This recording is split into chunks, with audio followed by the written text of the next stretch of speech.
Ketika kita berbicara tentang dosa, seringkali yang terlintas di benak kita adalah berbagai tindakan yang melanggar hukum moral dan perintah Tuhan, seperti kebohongan, pencurian, atau kejahatan lainnya. Namun, ada satu dosa yang lebih mendasar dari semuanya, yang merupakan akar dari semua bentuk pelanggaran lainnya. Ketidakpercayaan kepada Yesus Kristus. Inilah dosa terbesar, karena tanpa iman kepadanya, tidak ada pengampunan, tidak ada keselamatan, dan tidak ada jalan untuk mengenal Allah dengan benar. Yesus sendiri menegaskan dalam Yohanes 16 ayat 9, akan dosa, karena mereka tetap tidak percaya kepadaku. Dosa ini bukan sekadar masalah tidak mengerti atau belum tahu, melainkan pilihan sadar untuk menolak kasih karunia yang sudah ditawarkan. Ketidakpercayaan adalah pintu yang menutup seseorang dari keselamatan yang Allah sediakan melalui pengorbanan Yesus. Dalam renungan ini, kita akan membahas mengapa menolak Yesus adalah dosa terbesar dan bagaimana kita dipanggil untuk merespons panggilannya dengan iman. Ketidakpercayaan kepada Yesus Kristus bukan sekadar kesalahan kecil, tetapi merupakan dosa besar yang membawa dampak serius bagi kehidupan rohani kita. Firman Tuhan dengan jelas menggambarkan bahwa menolak iman kepada Yesus adalah penyebab utama dari hukuman kekal. Mari kita renungkan beberapa ayat yang menunjukkan betapa seriusnya masalah ini. Ibrani 3 ayat 12. Waspadalah, hai saudara-saudara, supaya di antara kamu jangan ada yang hatinya jahat dan tidak percaya oleh karena ia murtad dari Allah yang hidup. Ayat ini mengingatkan kita untuk menjaga hati kita agar tetap percaya kepada Yesus Kristus. Ketidakpercayaan adalah tanda hati yang menjauh dari Allah yang hidup. Dan ini merupakan ancaman besar bagi iman kita. Jika hati kita tidak dijaga, kita dapat dengan mudah tergelincir ke dalam ketidakpercayaan dan murtad dari iman yang benar. Markus 16 ayat 16. Siapa yang percaya dan dibaptis akan diselamatkan, tetapi siapa yang tidak percaya akan dihukum. Di sini, Yesus jelas menyatakan bahwa keselamatan diberikan kepada mereka yang percaya kepadanya dan dibaptis. Namun, mereka yang menolak untuk percaya akan menghadapi hukuman. Ini menegaskan bahwa iman kepada Yesus adalah syarat utama untuk mendapatkan keselamatan. Tanpa iman, kita tidak dapat menghindari hukuman yang telah ditetapkan. Yohanes 3 ayat 18, barang siapa percaya kepadanya, ia tidak dihukum. Barang siapa tidak percaya, ia telah berada di bawah hukuman, sebab ia tidak percaya dalam nama Anak Tunggal Allah. Ayat ini menegaskan bahwa ketidakpercayaan membawa seseorang berada di bawah hukuman. Hukuman ini bukan datang secara tiba-tiba, tetapi akibat dari penolakan terhadap Yesus sebagai anak Allah yang datang untuk menyelamatkan umat manusia. Yohanes 12 ayat 48. Barang siapa menolak aku dan tidak menerima perkataanku, ia sudah ada hakimnya, yaitu firman yang telah kukatakan. Itulah yang akan menjadi hakimnya pada akhir zaman. Yesus mengingatkan bahwa firman-Nya akan menjadi penghakiman di akhir zaman. Menolak Yesus dan ajarannya berarti menolak kebenaran yang akan menjadi dasar penghakiman terakhir. Firman Tuhan yang kita abaikan atau tolak akan menjadi dasar bagi keputusan akhir mengenai nasib kita.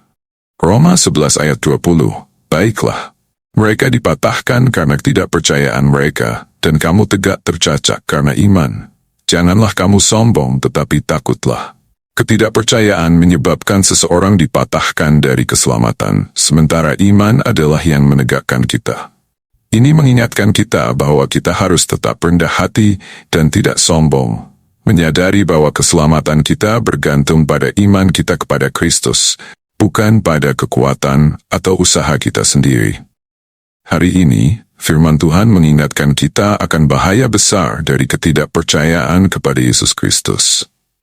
Ketidakpercayaan ini bukan hanya sebuah sikap netral.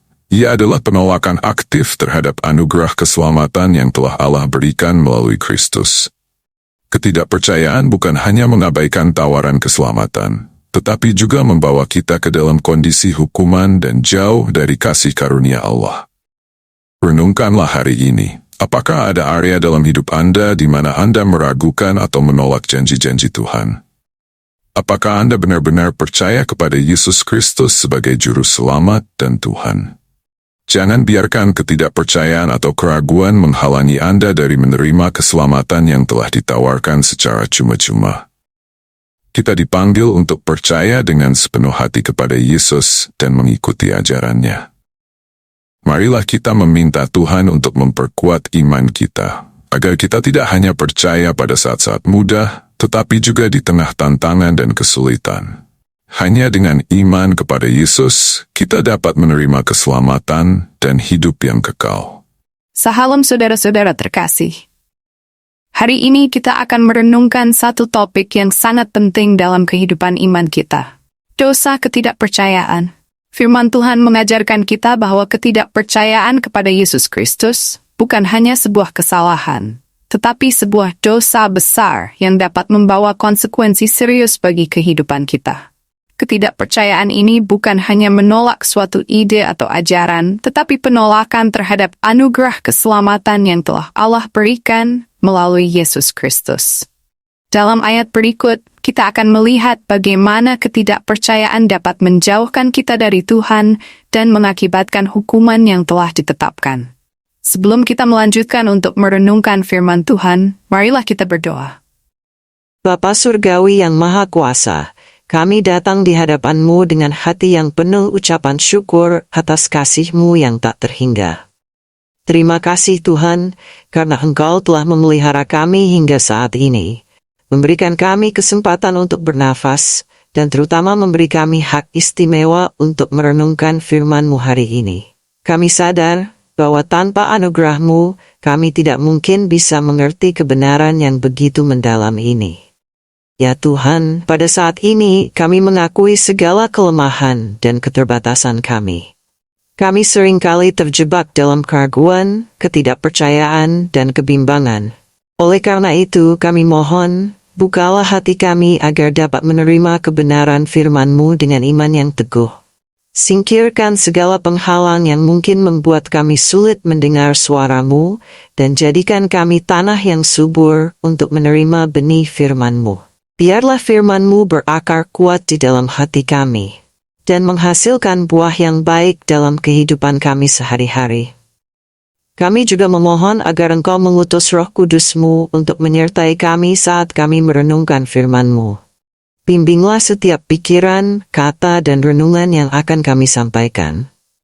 Ajarlah kami untuk tidak hanya menjadi pendengar firman, tetapi juga pelaku firman yang setia. Tolonglah kami agar dapat memahami setiap kata yang Engkau sampaikan dan menerapkannya dalam hidup kami, sehingga hidup kami semakin serupa dengan Kristus. Ya Bapa, kami juga berdoa agar melalui firman-Mu, Engkau meneguhkan iman kami, memperbaharui pengharapan kami, dan menguatkan kami dalam menghadapi segala tantangan hidup. Jauhkanlah kami dari dosa, ketidakpercayaan, dan keraguan. Ajarlah kami untuk sepenuhnya berserah kepada kehendak-Mu dan percaya bahwa Engkau selalu bekerja untuk kebaikan kami. Kami tahu Tuhan, bahwa hanya Engkaulah satu-satunya jalan keselamatan. Oleh karena itu kami ingin terus mendekat kepadamu, memahami setiap firman-Mu, dan membangun hubungan yang lebih dalam dengan-Mu. Bapa, curahkanlah kasih-Mu kepada kami, agar kami dapat merasakan kehadiran-Mu yang nyata, saat kami merenungkan kebenaran-Mu hari ini. Terakhir, kami serahkan seluruh waktu merenung ini ke dalam tangan-Mu. Kiranya Engkau yang memimpin, mengarahkan, dan memberkati kami semua. Biarlah setiap pikiran dan hati kami dipenuhi dengan firman-Mu yang membawa kedamaian, sukacita, dan kekuatan baru.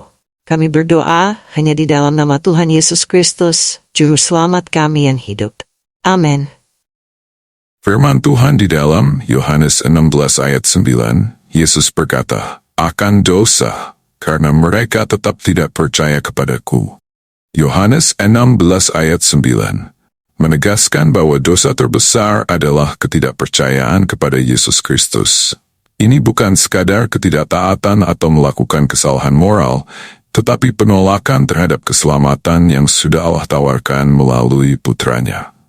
Untuk Untuk memperjelas hal ini, mari kita gunakan perumpamaan berikut.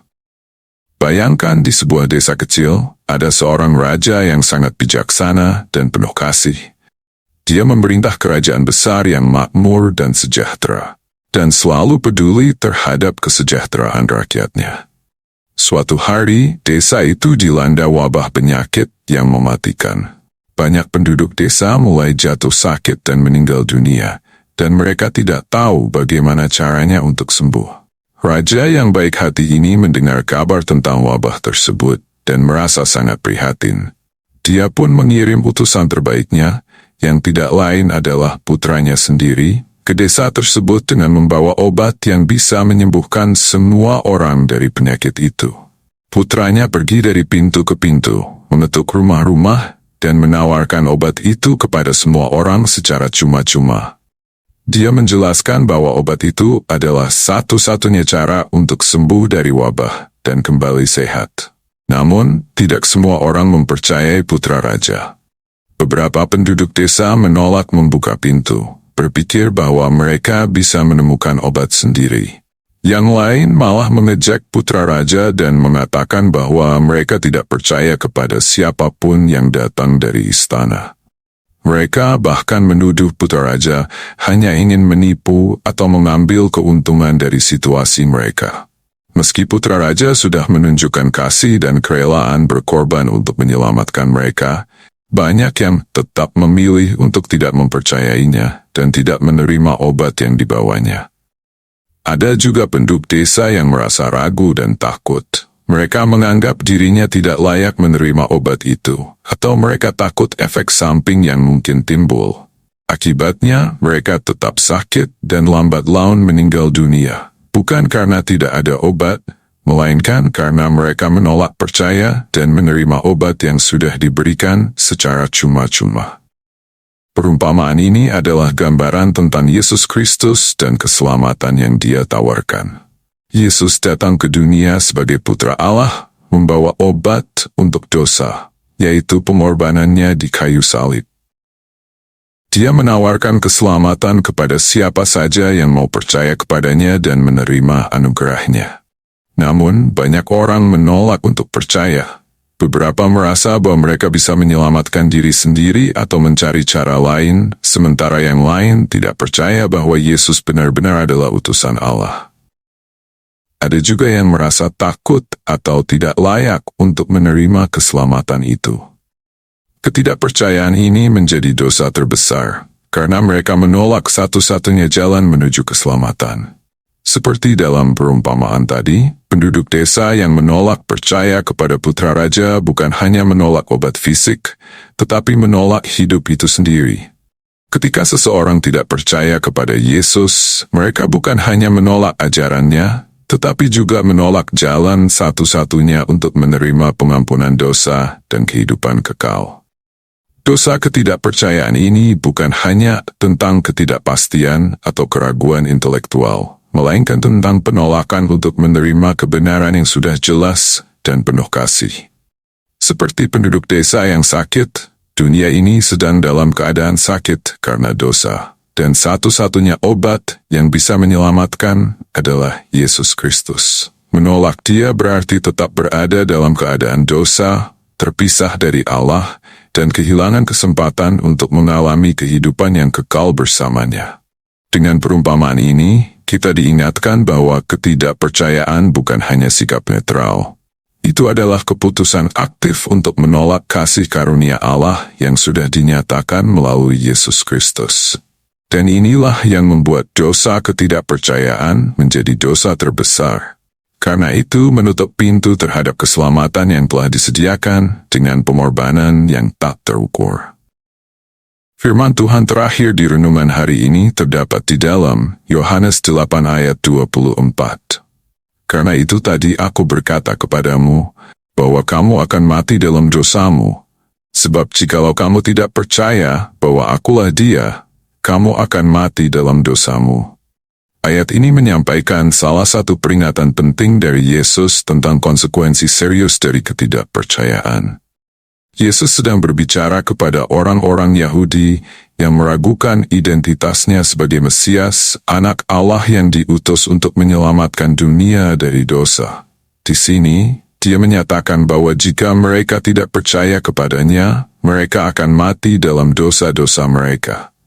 Kata mati dalam dosamu menandakan keadaan di mana dosa-dosa seseorang tidak diampuni karena tidak ada iman kepada Kristus. Dalam konteks keseluruhan Alkitab, dosa adalah pelanggaran terhadap kehendak dan perintah Allah yang mengakibatkan keterpisahan antara manusia dan Allah. Tanpa pertobatan dan iman kepada Yesus sebagai satu-satunya jalan keselamatan, orang-orang akan terus hidup dalam dosa mereka dan akhirnya mati tanpa pengampunan. Kematian yang dimaksud bukan hanya kematian fisik, tetapi juga kematian rohani, yang berarti keterpisahan abadi dari Allah.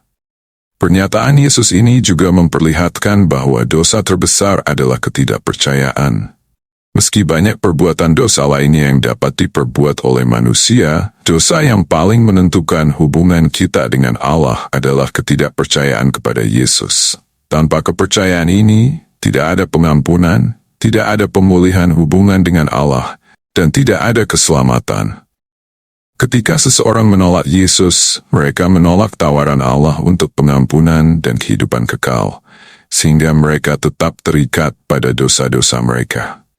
Dalam rangka keselamatan, ayat ini menggarisbawahi bahwa iman kepada Yesus Kristus adalah hal yang mutlak dan sangat mendesak.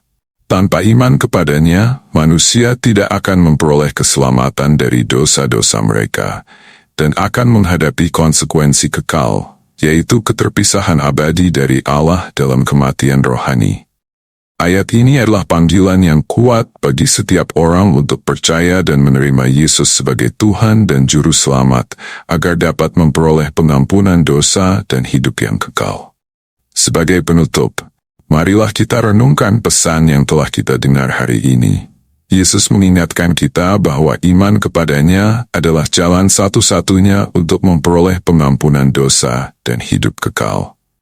Janganlah kita mengeraskan hati kita, tetapi sebaliknya, percayalah kepadanya, dan biarkan kasih dan anugerahnya bekerja dalam hidup kita. Mari kita berdoa. Bapa Surgawi yang penuh kasih, kami mengucap syukur atas waktu yang telah kami habiskan untuk merenungkan firman-Mu hari ini. Terima kasih atas setiap kata dan kebenaran yang telah Engkau tanamkan dalam hati kami. Kami percaya Tuhan, bahwa firman-Mu tidak akan pernah kembali dengan sia-sia, tetapi bekerja di dalam hidup kami, mengubah dan memperbaharui kami sesuai dengan kehendak-Mu. Tuhan, setelah mendengar dan merenungkan firman-Mu, kami mohon agar Engkau menolong kami untuk menjadi pelaku firman, bukan hanya pendengar. Ajarlah kami untuk membawa setiap pengajaran yang kami terima ini dalam kehidupan sehari-hari kami, sehingga melalui perbuatan dan sikap kami, nama-Mu dipermuliakan. Berikan kami kekuatan untuk hidup seturut dengan kehendak-Mu, dan jauhkan kami dari dosa ketidakpercayaan. Kami juga berdoa agar Engkau terus membimbing setiap langkah kami. Di tengah tantangan hidup, tolonglah kami untuk tetap berpegang teguh pada firman-Mu. Ketika keraguan atau ketakutan datang, ingatkanlah kami bahwa Engkau adalah Allah yang setia dan janji-Mu tidak pernah gagal. Biarlah iman kami terus bertumbuh dan hidup kami menjadi cerminan dari kasih dan kebenaran-Mu. Tuhan, ketika kami meninggalkan tempat ini, kiranya Engkau menjaga hati dan pikiran kami, agar firman-Mu tetap hidup di dalam kami. Sertai kami dalam setiap langkah, pekerjaan, dan keputusan yang akan kami hadapi. Berikan kami hikmat dan pengertian agar kami selalu berjalan dalam terang-Mu, dan biarkanlah damai sejahtera-Mu memerintah dalam hati kami. Terima kasih Tuhan atas waktu renungan ini. Kami percaya Engkau akan terus menuntun kami dalam perjalanan iman ini, dan kami serahkan seluruh hidup kami ke dalam tangan-Mu. Kami berdoa hanya di dalam nama Tuhan Yesus Kristus yang adalah jalan, kebenaran, dan hidup. Amin. Sahabat terkasih, semoga firman Tuhan yang telah kita renungkan bersama hari ini menguatkan iman kita, memberikan penghiburan, serta menuntun langkah kita di dalam menjalani hidup yang penuh tantangan ini. Ingatlah bahwa dalam setiap langkah yang kita ambil, Tuhan selalu ada di sisi kita, memberikan kasih-Nya yang tak terbatas. Janganlah kita pernah ragu untuk mendekat kepadanya, karena hanya di dalam Dia kita menemukan pengampunan, kekuatan, dan hidup yang kekal. Teruslah bertekun dalam doa dan iman, percaya bahwa apapun yang kita hadapi, kasih dan anugerah-Nya akan selalu menyertai kita. Jadikan firman Tuhan sebagai pelita bagi hidup kita, membimbing kita menuju kehidupan yang penuh damai dan kebahagiaan di dalamnya. Terima kasih telah meluangkan waktu untuk mendengarkan dan merenungkan kebenaran firman Tuhan bersama saya hari ini. Sampai kita bertemu lagi dalam pertemuan berikutnya, di mana kita akan semakin memperdalam iman kita dan menggali lebih banyak hikmat dari firman Tuhan. Jangan lupa untuk menyukai, berlangganan, dan tinggalkan komentar Anda di bawah ini mengenai apa yang telah Anda pelajari atau refleksi pribadi Anda. Mari kita terus menyebarkan berkat ini dan menginspirasi orang lain untuk lebih dekat kepada Tuhan. Tuhan memberkati kita semua, dan semoga damai sejahtera-Nya senantiasa menyertai Anda dan keluarga.